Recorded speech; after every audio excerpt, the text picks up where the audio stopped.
Hello, classmates and professor.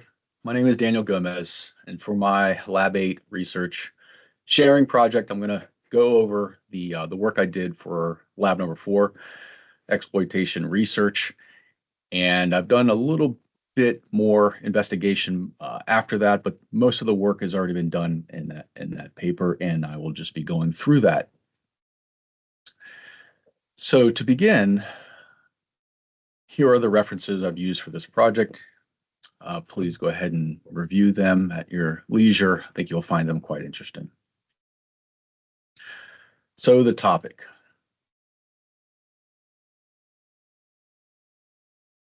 The focus was satellite exploitation. And let me begin with an introduction.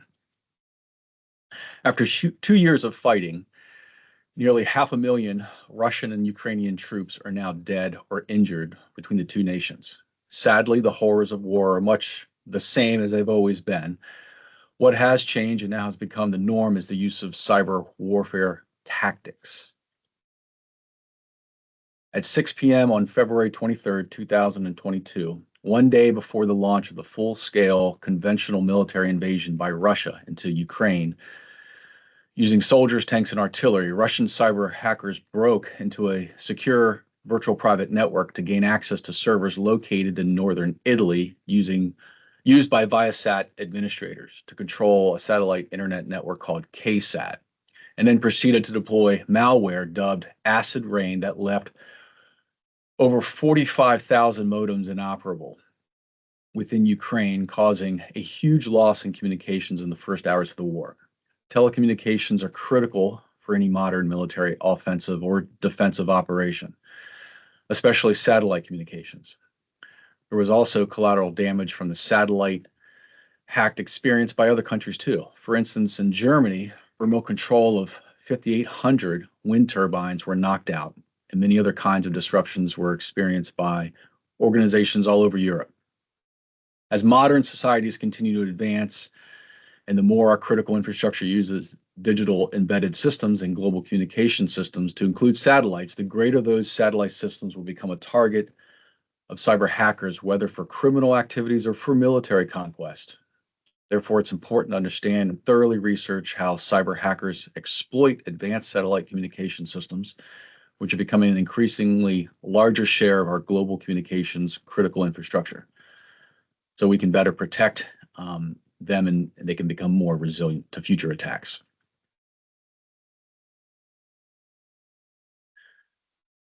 And this is an overview of the coverage of the KSAT spot beam over Europe. So on to the exploitation. Now, to further understand and explore the hack introduced during the Russian invasion, researchers from the Aerospace Adversary Lab at Johns Hopkins University have provided a detailed analysis of the Viasat cyber kill chain and exploitation, as shown in this illustration. So step 1, hackers performed reconnaissance to obtain an IP address and credentials to Viasat's Earth Gateway centers and servers that control the KSAT spot beams. In step 2, the hackers accessed the Earth Gateway servers remotely over the internet. Step 3, they found an unpatched vulnerability in a FortiGate firewall and exploited it to breach and access ground station virtual private network. In step 4, target spot beams were identified and selected. Step 5, they made contact with modems and established through the KSAT network. Step 6, connection with modem management interface was established. And then step 7, the wiper malware was uploaded to the modems. Now, in this exploitation, hackers did not hack the satellites themselves, but rather the ground station control unit where they uploaded malware to the end users of the satellite services. Now, in the next example, the exploitation of actual satellites will be researched. And at a conference at Black Hat, Johannes Wilbert shared his presentation, which is the basis of much of this research now, entitled "Houston, We Have a Problem: analyzing the security of low Earth orbit satellites. And here he published the first public security analysis and exploitation of real-world satellites, specifically focusing on low Earth orbit satellites, and gave a showcase of different vulnerabilities found in each of 3 different satellites and how they can be exploited in general.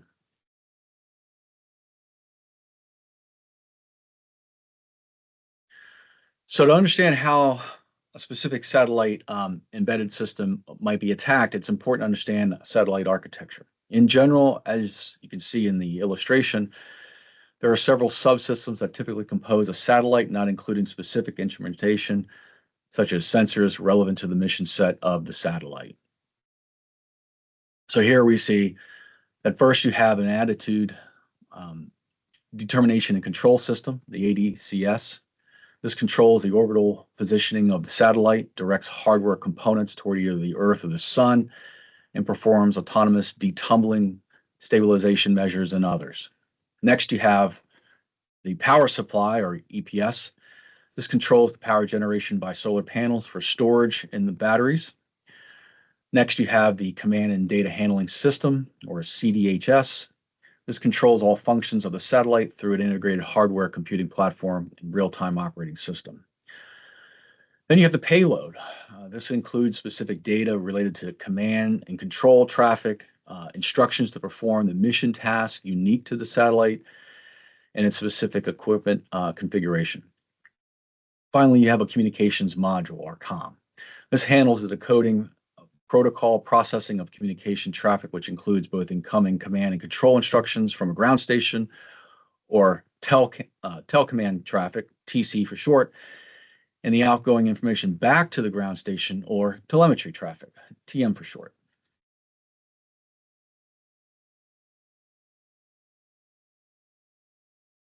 Here you can see in this simplified illustration those areas and the subsystem components as detailed. Now, to gain full control over a satellite, over the communication bus, the key components in this architecture is the CDHS component. So in general, an attacker has 2 pathways that they can exploit.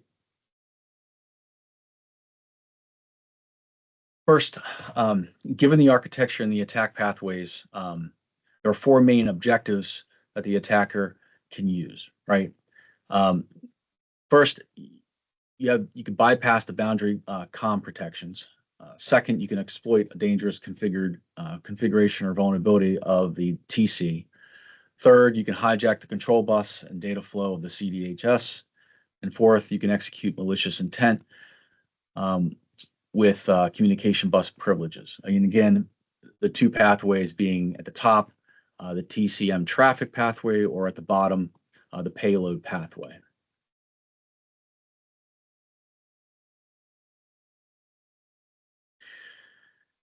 Now, the embedded systems satellites that were researched for exploitation were 3 of them, right? So first, the first satellite was the EST Cube 1. This was developed by the University of Tartu in Estonia. The second satellite was the OPSAT, operated by the European Space Agency, which is used for open research. And then the third is called the Flying Laptop, which is co-developed by Airbus Space and Defense. As you can see, there's a very similar architecture made up of those main subcomponents that we've already discussed. Now, in the first research test case using the EST Cube 1 satellite, a custom protocol was used which did not contain any encryption or authentication protection measures.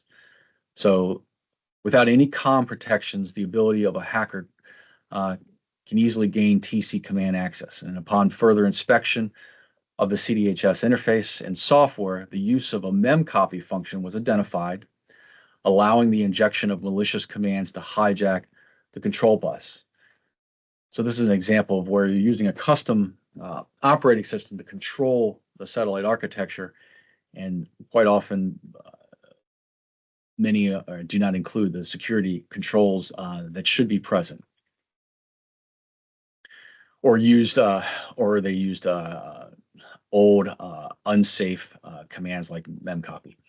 Now, in the second test case, the OPSAT satellite was investigated, and again, though commonly used satellite communication protocols were used by the satellite, which does include EXTA encryption, support, and HMAC SHA-1 authentication protections, they were not employed by the satellite maker, um, and therefore made it vulnerable to timing side channel attacks, which allow the discovery of a memory stack buffer overflow vulnerability in the TC, which then allowed malicious commands to be injected into the CDHS. And once again, the hijack of the control bus occurred.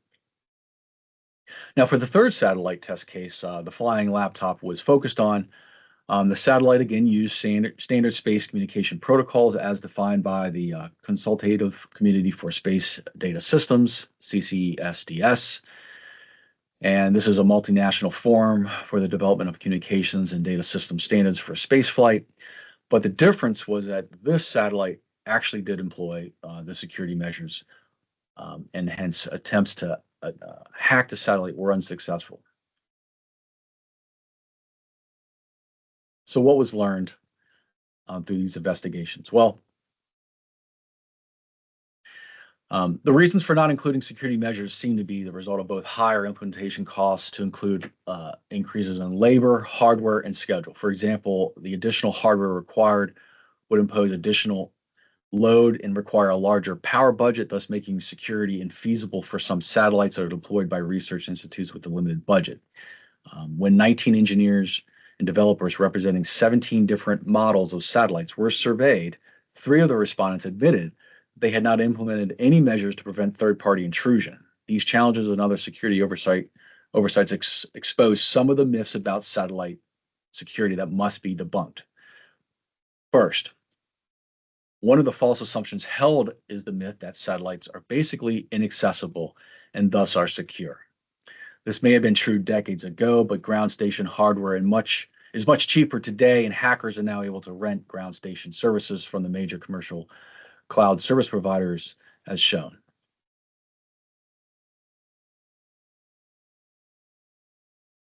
Another false assumption is the well-known security by obscurity myth. Again, the number of parties with commercial interests and researchers going into space industry is rapidly growing. The number of commercial off-the-shelf products are being used that are being used with common vulnerabilities is rising, and the ever-increasing reliance on satellites for the use in critical infrastructure is making it a prime target for hackers who are just simply becoming more sophisticated in their attacks.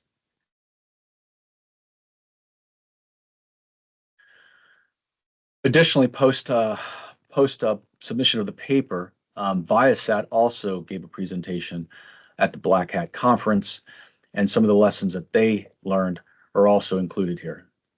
Simply, first, incident response is a neglected muscle group that is frequently exercised. They realized that even though they had tabletop exercises with some of the key players, they had not exercised it to the degree and to detail that was required to actually respond to the Viasat attack by Russia as explained in the introduction. And so a lot of people were confused on where to go next and what were the clear procedures were. So essentially, it was a massive fire drill for them. Secondly, information sharing is extremely important, but it can be difficult. They had built up a good relationship with the Cybersecurity Collaboration Center at the NSA, but there were also many other groups that they were collaborating with or needed to collaborate with that they had not practiced with. So imagine a lot of the consumers across Europe were asking what was happening, and those communication channels were encumbered severely. Third, the attack sophistication required essentially good cyber hygiene, right? One of the things they realized was that they did not know what normal looked like. And so they realized that moving forward, they needed to baseline what normal activities look like on their Viasat satellite network. Also, They weren't as keen on watching border crossings between different zones of trust, and so communications that were going from one area of the network to the other, especially if it crossed a zone of trust, um, uh, are now being further scrutinized. And then thirdly, just the overall enhanced monitoring of the network and the further segmentation of the network. A lot of these legacy networks, especially in the satellite community, are more flat than what would typically be expected for modern security defensive designs. And so they realized that that needed to be remediated, and they've made efforts to do so. Fourth lesson here is things that they can do to get better, right? So having distinct secure admin workspaces that are highly restricted, um, um, making sure that for example, DHCP was one of the protocols that was abused during this attack. And so even though if a RFC compliant request is being conducted, the question will be, is that really what should be happening in this network at this time?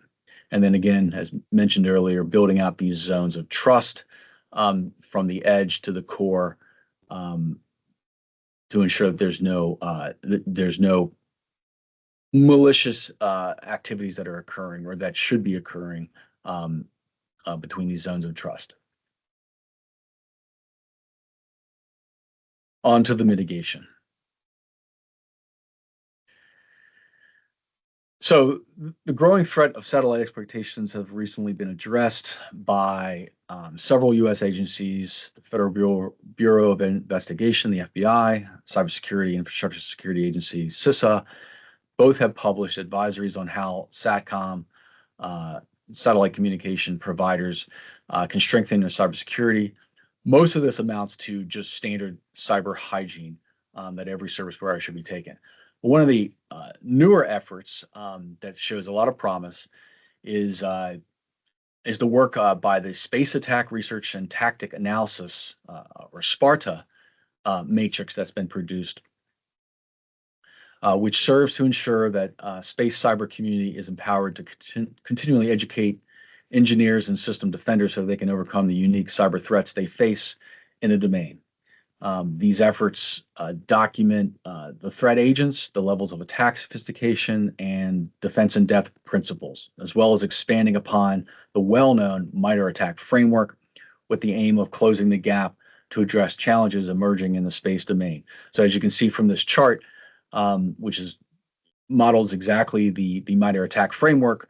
However, this chart focuses on just those that are using, of course, the familiar tactics, techniques, and procedures formula for methods of attack on spacecraft, as published on the SpartaAerospace.org website.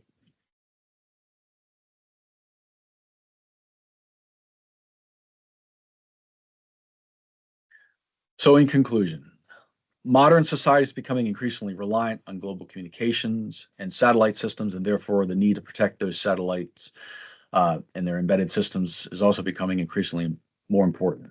Through exploitation research, it has been shown that there is a very high probability that many satellites in use today are vulnerable to cyber attack. Many of the satellites in low Earth orbit were developed and deployed with the hope that both their inaccessibility and obscurity would keep them secure. These myths have been debunked. Even those satellites that employed advanced security measures are subject to attack and infiltration when nations go to war with each other, as shown in the Russian-Ukraine war. Therefore, it is imperative for the United States to remain vigilant in cybersecurity practices for all assets, including those that orbit the Earth. The nation must prioritize both the budget and the schedule to allow for all security measures to be employed and to also include encryption and authentication protections as discussed. New frameworks like Sparta should also help cybersecurity professionals be better equipped to both identify the space system TTPs used in the attack and how to better defend against them. Our national security and the way of life depend upon it. Thank you.